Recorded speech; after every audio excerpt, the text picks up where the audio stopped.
நம்ம இந்தியாவில் இந்த உலகத்தில் இந்த நவராத்திரி என்றது நம்ம பிரபலம் வந்து நம்ம வில்லேஜில் அவ்வளோ கிடையாது. மெட்ராஸில் கொண்டாடுறாங்க. சில நவராத்திரி அந்த துர்கம்மா கோயில் உலகத்துலேயே ஒரு பெரிய திருப்பதி படி பெரிய கோயில் மகாராஷ்டிரா நாடு இருக்குது. அங்கே இருக்குது இது துர்கம்மா கோயில். பெரிய ராஜகோபுரத்தை 4 ராஜகோபுரம் எப்படி ஏகாரமத கோயில் மாதிரி இருக்குது. ஏன்னா இந்த நவராத்திரி என்பது அந்த 9 நாளுக்கு ஒரு வரலாறு இருக்குது. என்னன்னா சுண்டபுரம் விஷ்ணுபுரம் 2 பேரும் அவங்கள வந்து சாவாவரம் பெற்றாங்க. சிவபெருமான் சாவாரம் பெற்றுட்டு யாருமே என்ன சாவடிக்கக்கூடாது, ஒரு கன்னிப்பெண்ணை தான் என்ன சாவடிக்கணும் அப்படி வர வாங்கிட்டாங்க. இந்த உலகத்தைய தேவரும் 3 வந்து ஆட்டி படிக்கிறான். அந்த வர வாங்கிட்டாங்க. என்ன யாராலும் சாப்பிடான்னு வரனா மொத்த உலகத்தையே எந்த 7 உலகமே எந்துன்றான். அந்த விஷ்ணுபுரம் உண்டப்பண்ணம் 2 பேரும் அவங்க இவனுங்க அறக்கணுங்க. சரி, இதை எப்படின்ட்டு அந்த ஒரு கன்னிப்பெண்ணால் சாவன்ட்டு மட்டாக இருக்குது. அவர் சொன்ன கன்னிப்பெண்ணு தானே நம்ம பார்த்துக்கலான்ட்டு அவங்க கேர்லெஸ்ஸாக நினச்சிட்டாங்க அந்த வரத்தை. உடனே சிவபெருமான் நோக்கி அந்த துர்கா பார்வதி தேவி ரொம்ப தவம் பண்ணுறாங்க.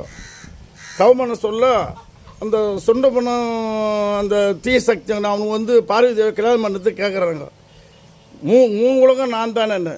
அந்த பார்வதி தேவி சொல்கிறாங்க, நீ வந்து உலகத்தில் யாரும் ஒரு ஆள் ஜெய்சுனா இருக்கணும், ஒரு ஆள் அவர் தான் நான் கல்யாணம் பண்ணிப்பேன் அப்படின்னு அந்த அம்மா பார்வதி தேவி ஒரு குறிக்கோள் விடுறாங்க. உடனே என்ன பண்ணுறாங்க, அந்த அவங்க ரெடின்றாங்க. 60,000 படைகள் அனுப்புகிறாங்க. அப்பயும் இந்த அம்மா அவன் சிங்க உருவத்தில் வந்து காட்சி பெற்று இந்த அம்மா தான் ஜெயிக்கிறாங்க. 60,000 படை நம்ம சிங்கம் உருவத்தில் சிங்கமாக அந்த இடத்துல அந்த படையை வைக்கிறாங்க. தெரியும் அந்த அரசன் அந்த அரக்கன் சுண்டப்பனும் தலைவனும் 2 பேரும் வராங்க. இந்த அம்மா ஆக்கோரேஷன் அப்போ தான் அந்த காளி உருவம் அந்த 12 9 உருவம் எடுக்கிறாங்க. அந்த அம்மா உருவம் ஒன்று தான், பார்வதி தேவி தான் உருவம். அந்த 9 உருவமும் உருவம் மாறுறாங்க. எல்லாமே உருவம் தான். 108 அம்மனும் அந்த பார்வதி தேவிக்கு அடக்கம் தான். அந்த அம்மா தான் அந்த உருவம் மாறி இந்த உலகத்துக்கு பண்ணுறது. காக்கும் கடவுள் யார்? மகாவிஷ்ணு. நம்ம இந்த உலகத்தையே கட்டி காக்கும் ஈசன். இந்த இவங்க 2 பேருடைய சக்தி, எல்லா சக்தியும் பார்வதி தேவிக்கு உண்டு. அந்த பவர் இருக்குது பார்வதி தேவிக்கு. அவங்க சம்பாதம் பண்ணி 2 தலையை வெட்டுறாங்க. அந்த அம்மா வெட்டிட்டு இந்த அம்மா ஆகோஷமாக இருந்து தான் ஃபஸ்ட்டு துர்க்கி அந்த அம்மா துர்கா பூஜை 3 நாள். அப்புறமா இச்சாசக்தி, கிரியாசக்தி, சரஸ்வதி இந்த மாதிரி சக்திகளை வச்சு இந்த அம்மா 9 நாள் கொண்டாடுறாங்க. இந்த அந்த அரக்கனை கொன்னதுனால இந்த 9 திருவிழா நடத்துகிறாங்க. சிவசக்தி அந்த 3 சக்தியை உருவாக்குறாங்க. எப்படி சரஸ்வதி ஒரு சக்தி, பார்வதி தேவி ஒரு சக்தி, அந்த நம்ம உடம்புல இருக்கிறது தான் எல்லாமே. ஞான சக்தி, யார்? ஞான சக்தி. இந்த 3 சக்தி தான் அவங்க உருவாகி 9 நாள் நவராத்திரியாக கொண்டாடுறாங்க. அந்த கொலு தேவரம் 3 வந்து இது கலந்து அவங்க உருவத்துங்களை வச்சு அந்த நான் வந்து ஒரு இதோ உங்களுக்கு ஷார்ட்டாக சொல்கிறேன். அவங்க விளக்கம் எவ்வளோ இருக்குது.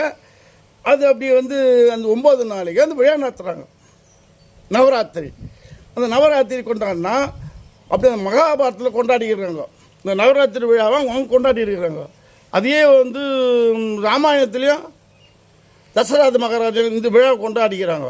நவராத்திரி இந்த கொண்டாடிக்கிறாங்க. எல்லா வரலாறுலேயும் அந்த அங்கங்கே கோயில் இருக்கின்றது. உலகத்திலேயே துர்க்கம்மா கோயில், துர்க்கி கோயில் இருக்குது. அதுபோல் அந்த சக்தி வந்து எங்கெங்கே என்ன பண்ணுறாங்களோ அந்த காளி சக்தி 9 சக்தி ஒன்றா சிவபெருமான் மகாவிஷ்ணுவும் அடக்கம். அந்த சக்தி பெற்று தான் இந்த அம்மா கொண்டாடுறாங்க இந்த 9 நவராத்திரி. இதை வந்து கொலுன்னு சொல்லுவாங்க. கொலு சொல்லி அந்த என்ன பண்ணுவாங்க, எல்லா தேவர் 3 உருவத்தை செய்து அதை வச்சு வரலட்சுமி அதிலே கொண்டாடுவாங்க. மங்களமாக தாலி கவுரு அவங்களுக்கு கொடுத்து புடவை கொடுத்து வர வச்சு பகலில் வந்து சிவபெருமானை கும்பிடணும், நைட்டில் வந்து சக்தியை கும்பிடணும். அந்த 9 நாளைக்கு அவங்க 2 தானே. இரவு பகல் ஆண் பெண் இடது கை மாறி மாறி வரும் இந்த உலகம். எப்படின்னா அப்படியே இந்த சக்தியை நவராத்திரியாக இந்த உலகத்தில் கொண்டாடுறாங்க. நீங்களும் அதை காதில் கேட்டால் முக்தி கிடைக்கும், இந்த ஞானம் கிடைக்கும், உங்களுக்கு அருள் கிடைக்கும், பொருள் கிடைக்கும், நீ நினச்சதே நிறைவேறும்.